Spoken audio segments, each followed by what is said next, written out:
นะหรือว่าท่านไหนเนี่ยขี้เกียจที่จะแพ็คของส่งของเองครับอ้าวเนาะนี่เก้าศูนย์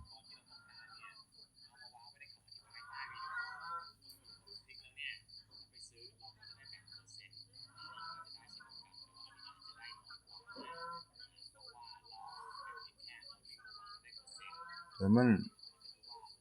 เดินดีก็สิเข้าเดินบ่ดีก็สิหลุดเลขเด่นที่มันเข้าล่ะมันสิมาแบบ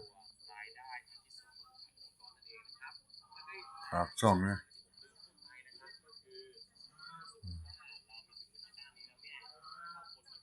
คำนวณย้อนหลังถือดีแฮง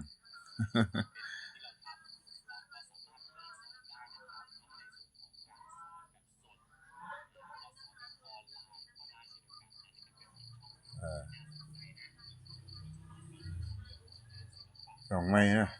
กดติดตามกดไลค์ให้แหน่เด้อสิมาบ่ดอกสวัสดีครับ